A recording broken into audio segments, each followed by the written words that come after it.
All right. So, as we said in the previous video, there are three stories that are told on Parshas HaChodesh, but there are actually four. So, and there's different customs of which three of these four stories are told. I think everybody has this fourth story that I didn't tell in the previous video. So let's get started with that story. This is a whopper of a story here. A real doozy of a story, but it's a very holy story. And it's a Segulos for Parnasa to tell this story. It's like good luck to make a living, for prosperity, to tell over this story on this Shabbos. So in feudal times, there was a Jewish serf, as many Jews were serfs, and he had his feudal lord, which we call in Yiddish, really a Hebrew-based word, I believe, a paritz. That's what they would call the feudal lord. And the paritz said to his mashka, that's what they would call Jews, mashka. It's a nickname for Moshe, for Moses. And he said, "Nu mashka, tell me how are things? How's business going? You're taking care of your sharecropper, you're taking care of my land. Tell me what's going on." And Mashka, he said to the parts, said, "Baruch Hashem, praise God, thank God, Kodesh Baruch Hu takes care of me. God takes care of me." So the parrots, the feudal lord, got angry. He said, "What do you mean, God takes care of you? I take care of you. Let God take care of you for a little while. I'm not going to give you you're not going to get your paycheck. You're not going to, So Mashka, he had emunah, he had faith. All right, God will take care of him. His wife said, "What are we going to do? It's just before Pesach." He said, "Don't worry. Kodesh Baruch Hu takes care of us." So meanwhile, the paritz, the feudal lord, goes back to his counting house where he's counting all his money. And I've heard different versions of what he was doing. He had piles of gold coins. He's counting them, but then, people, you see in the old movies, like you give someone a nickel or something, and then they bite it to check, is it real? And if it bends, then it's not real, right? So one version of the story was that he was biting the coins to check if they're real. Another version of the story I heard, I think the first one's more likely, but another version was, people were pretty dumb back then. They didn't know about germs and stuff, so he was cleaning off the coins using his saliva to wash it off, which is pretty disgusting, but he was a paritz, These were the pinnacles of anything, They were just, they're full of themselves, but that was about it. So anyway, he had a pet monkey, the paritz, and what they say, monkey see, monkey do, right? So the monkey saw that this guy was putting coins in his mouth, these gold coins in his mouth. He assumed this is some kind of food, right? He didn't realize that after he put it in his mouth, he was taking out of his mouth, because he's a monkey, he's not that smart, So the monkey. So after the paritz leaves, he leaves the monkey there in his counting house where he's counting all his money. And the monkey he starts eating these coins, because this, if the paritz is eating the coins, I'll start eating the coins. So the monkey is eating the coins, tons and tons of coins he's eating, and each one is a gold coin, they're very valuable. And the monkey eats a whole bunch of coins until the point where he gets metal poisoning and dies. A few hours later, the paritz comes into back to his counting house, and he sees the monkey is dead. He doesn't know why the monkey died. He didn't know that the monkey ate a whole bunch of coins. He just sees a dead monkey, and he's like, "I'm gonna play a trick on that silly Jew. I'm gonna take this dead monkey and throw it into his house." And so takes the dead monkey. He doesn't even realize it's full of coins. He doesn't feel how heavy the monkey is, And he Yid, his window was open to the dining room, whatever.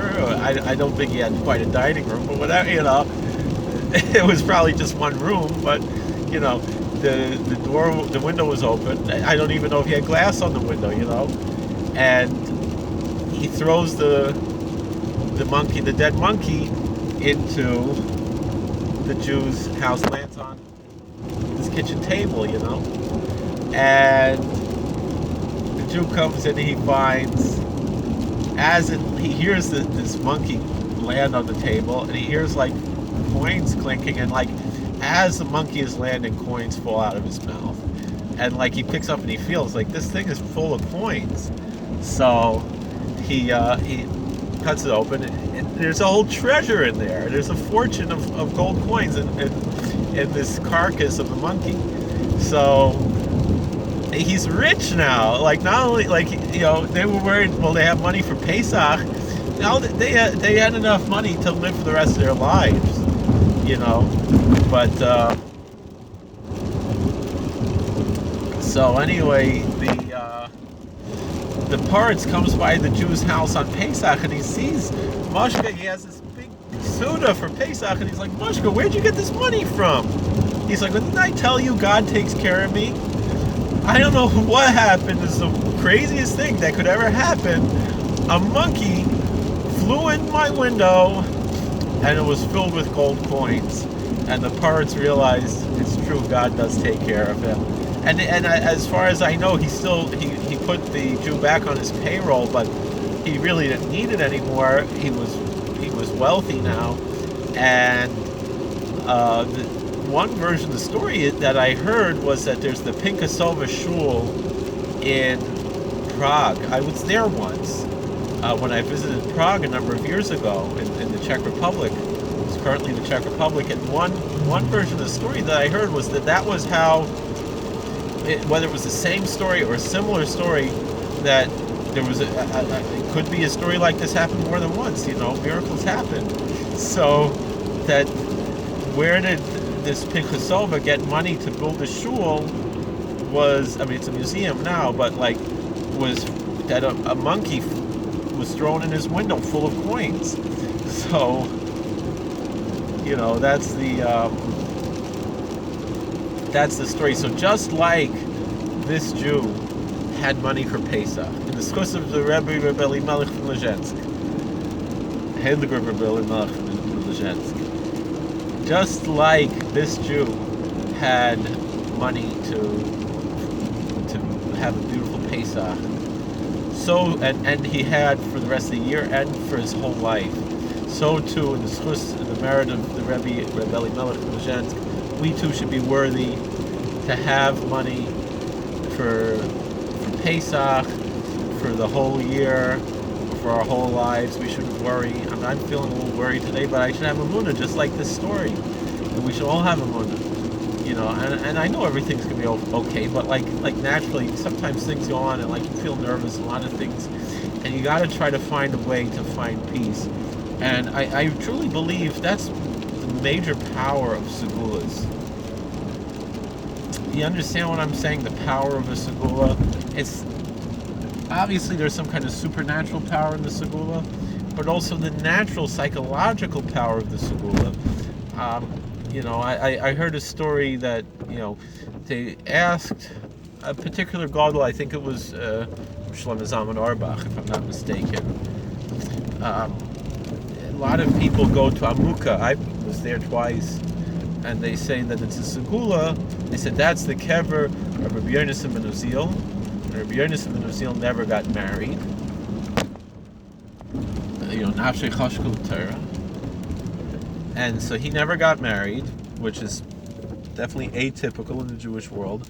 And the story goes that it's a Segula that whoever goes to Amuka to daven by the kever of Rabbi Yonasan ben Uziel, they will be blessed that within the year they'll meet the person they're supposed to marry. I'm assuming that once you're marriage relationship, if you go there when you're 5 years old, I don't know about that. Although you could always meet the person and then meet if you both kids, and then years later you get married. Anything's possible.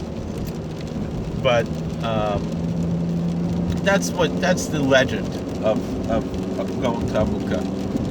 It's a beautiful place, Amuka. Like, one thing I could say about Amuka, you look at the stars. If you're there at night, I think both times I was there it was at night, and just the stars look different than the stars look anywhere else. It's a weird thing, a holy thing, in the Holy Land. It's up in the Galilee, in the northern part of the Holy Land, and so anyway.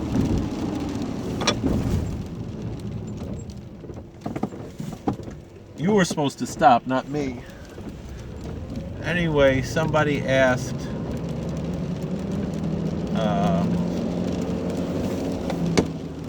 I believe it was Shlomo Zalman Auerbach, that the truth of the matter is, historically, the whole thing is made up. This legend, it's just totally made up. And Rabbi Yonis ben Uziel isn't even buried there. It's like some Arab sheik who's buried there. And that's a version of the story that's also nobody knows which is true. A lot of the things with a lot of these graves, especially in the Galilee, there's a tremendous amount of debate about who's buried where. There in Sfas there's supposed to be the kever of Hosea ben Beri, of the prophet Hosea, and then others say that's not Hosea ben Beri. That's a particular Tana, Rabbi Yeshua ben Hanania, I believe. I don't remember which Tana is it. It's a Tanya named Rabbi Yeshua, which is similar to Hosea. I mean, that was the prophet Joshua, the leader after Moses. His original name was Hosea, and then it became Joshua, Yehoshua. So whatever, these are the stories that we have.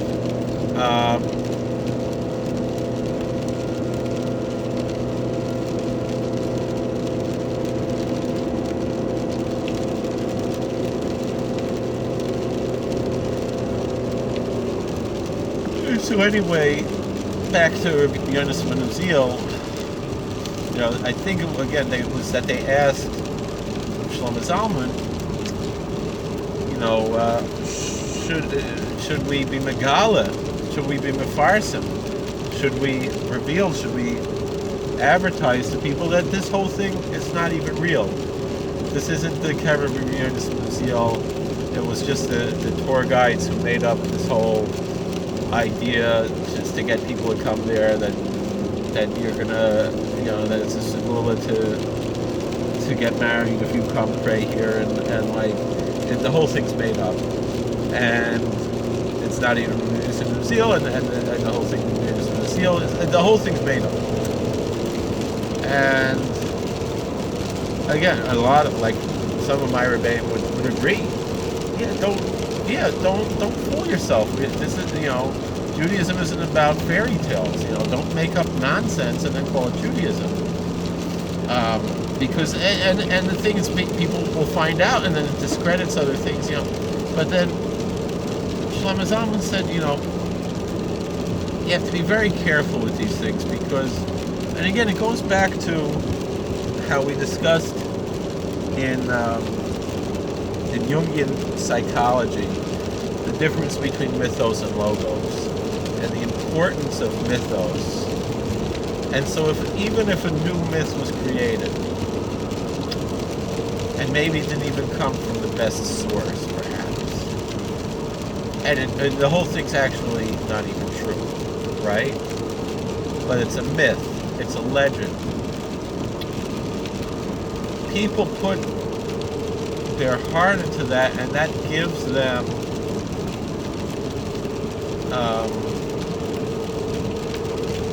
confidence, it gives them comfort, it gives them peace. Maybe that whole year, Shidduchim is a difficult parsha. Dating is very difficult for a lot of people. I mean, I was blessed that pretty much I met my wife really kind of before I was really thinking about shidduchim, and we just realized, yeah, this is what it's supposed to be. And for a lot of people, it's not like that, and you need confidence. And even with that, of how we met, still it was very difficult to get everything together. And there were a lot of people who we loved very much who thought this was not going to work, and we should break up or whatever. And other people like, no, this is good. And I remember the confidence I felt, because a lot of people were pressuring me. Just drop the shidduch, it's ridiculous. And I remember going to Satmar Rebbe from Monroe, Bar in Teidelbaum, and they gave him a fiddle. And I said, a lot of people are trying to break up the shidduch. And he said with such clarity, no, this is it. Don't break up the shidduch. And then I was like, okay. And I talked to other rebbes and Rosh Yeshivas and Rabbanim. Some said yes, some said no, some said we're not sure. And Reb Aaron just gave me clarity. And I've seen things by him. And I would say Ruach HaKodesh, and not like other by Model Chaim Tevin, by Sklener Rebbe, Zechusi Galeinu, Harenim Kaparas Mishkava. That was a different world, When you're talking to Sklener Rebbe, you just being in his presence, you're transported to this different world, Tasha Rebbe, I only saw one Shabbos. I spent with Tasha Rebbe. I didn't talk to him, but also you felt. You're in Canada, and you felt like in the Kedusha of Yerushalayim. You felt like you were davening in Kol Saran, and by Satmar, it's a little different. You feel, my experience, I feel like Malchus. I remember the Baruch Moshe. It's a funny thing. I felt the same aura from the Baruch Moshe from the previous Satmar Rebbe, and by Rabbi Dr. Bernie Lander. When you were by Bernie Lander, I was by the Nichols Chasana, and it was something like, spiritually, I felt the same thing like when I was by Satmar Chasana with by Baruch Moshe, And the thing is, I go to both Reb Aaron and Zalman Leib. I don't get involved with politics. I have kids in both of their moistas. I don't, and all of my kids in the summer go to Reb Zalman Leib, but all year long I have 2 kids by Reb Aaron and 3 kids by Reb Zalman Leib. I mean, Blumenberg, that's all there is. And Monroe, there's a choice, but my feeling is Reb Aaron is Mardas in Monroe, in Kirs Yoel, in Palm Tree, and so I there he's Mardas. That's where I'm sending I'm not going to send my kids, even though all the respect for Zalman Leib is Mardas. Not Mardas. Like in Williamsburg, there's no Mardas. In Kirs Yoel is Mardas. In Newscore is Mardas. Kaser is Mardas. In Union City is a Mardasra, Elizabeth is a Mardasra, White Lake is a Mardasra, Rabbi Fishbait, and really the whole town of Bethel and Galilas, just like Reb Aaron says in Monroe, from until halfway to Muncie, and halfway I guess till Monticello or wherever. He is the Rav, and no one can be the Sarah Kedushin without his Rishus. The same thing we have. No one can make a minyan in the town of Bethel without Rishus from Ardasra. Ask Rishus, you can get Rishus, but Machnish can, Kunzen, Anyway,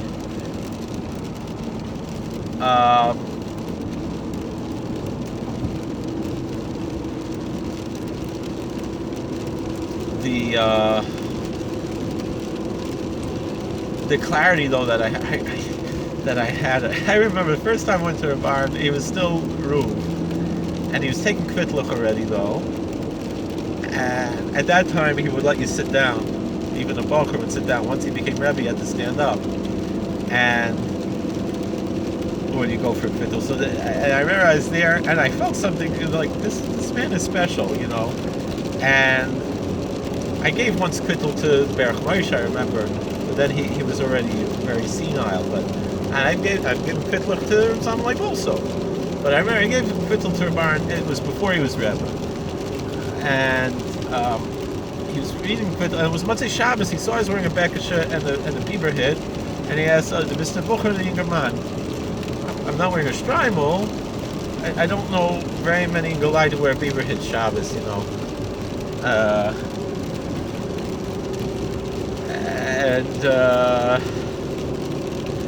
You know, a bend-up hat, they like to wear bend-up hats, you know, but beaver hat is not so common.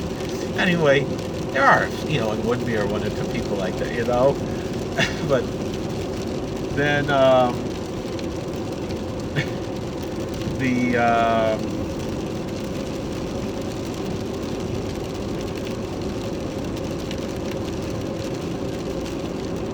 and then he saw the kvittel. You know, my father wasn't Jewish. He has the Hasnish Kantate.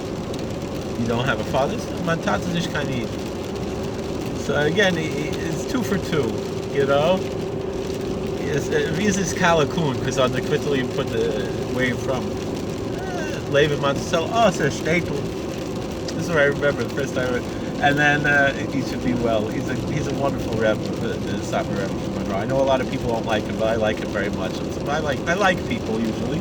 Some people I don't like, but most people I like. But then I was like, oh, there's a Catholic. Your father's Catholic. I was like, how did you know? It's Parshas HaChodesh, you know. Everything else he got wrong, but then you know, that's what I remember. But I remember then he was already Rebbe, you know, when I was a Chassid. It was around that time he became Rebbe. And going and people were questioning, you know, and he said, he said, no, stay with the shidduch, no, and that was Baruch Hashem. Baruch Hashem, I'm married 12 years. I have 6 beautiful children, K'nai and very happy. So I remember going to Pittsburgh Rebbe, and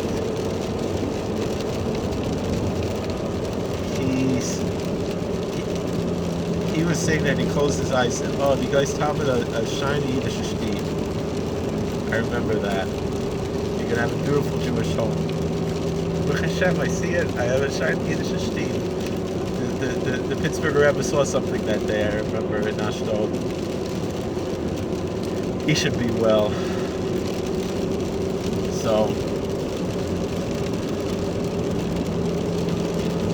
So the thing is that, so like I said, going back to the story of Rabbi Yonatan, if people are getting chizik from that, if people are gaining confidence, and then they're going to go on a date, and they're going to think, you know, I just came from Rabbi Yonatan, maybe this is the one, and they're not gonna, you know, because people today, like, they're so crazy with shidduchim, and like, I'll tell a story that I heard from being Raman many years ago.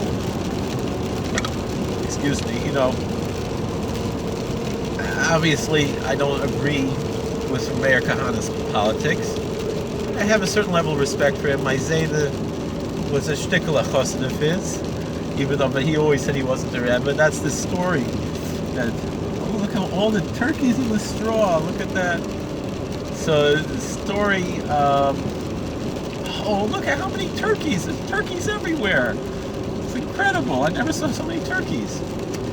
So anyway, wild turkeys. That's what kalakun means. A wild turkey. Kalakun kill. It's Wild Turkey Creek. So are there more turkeys here? No. I saw a bear yesterday. You remember the other day when I said, oh, is that a bear? And I was like, maybe it's a pig. Then this time I saw it was definitely a bear. You know, I think I might have saw the little baby bears too, but the mama bear you saw. Anyway,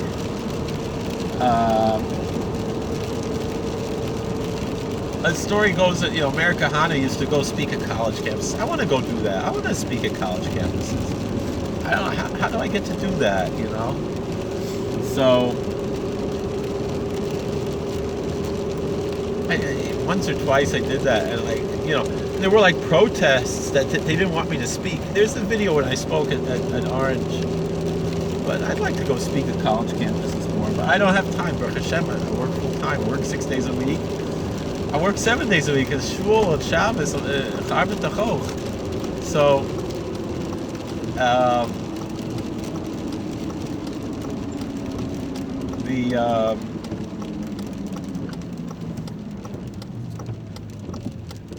so the story goes was like, there was, when he went to speak at the college campus, Meir Kahana, someone came up to the Rebbe, Chtaf a Brucha. It's like a Finishkan Rebbe, you know? Rebbe, I need a bracha. I'm not a Rebbe. What is brachas? I mean, he came from a Chassidish family. His family were Shidduch Chassidim, their mayor. You know, his father's name was Cheskel Shraga. But his father was also a Rav. He wrote a beautiful translation of Chumash. So anyway, it's called Torah Yeshar, I think. Very interesting. Was ahead of its time. So anyway, I remember they had it in Or Sameach in the library. And that was Meir Kahana's father wrote that Torah Yeshar translation of Chumash. I talk about that usually on the Sarbat Tavis. Look at my videos from Sarbat Tavis. Warning the Septuagint. I just made a few videos like that. Just like I made several videos with the monkey story.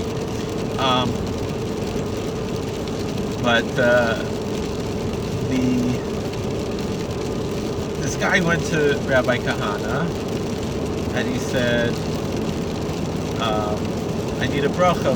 I'm not a Rebbe. He's like, well, what do you need a bracha for? I need a bracha for Shidduch. He said, how old are you? He's like, 39. He said, you're 39, you're coming from, maybe he's 29, whatever he was. There's Nishkaven Kanina Bucha, you know? So Meir Kahana said, I bless you that you should be stupid. He said, because you're such an oiberchucham, you think you're so smart, and you're redacting what you're looking for in a shidduch, and you're never going to be happy because nothing is perfect.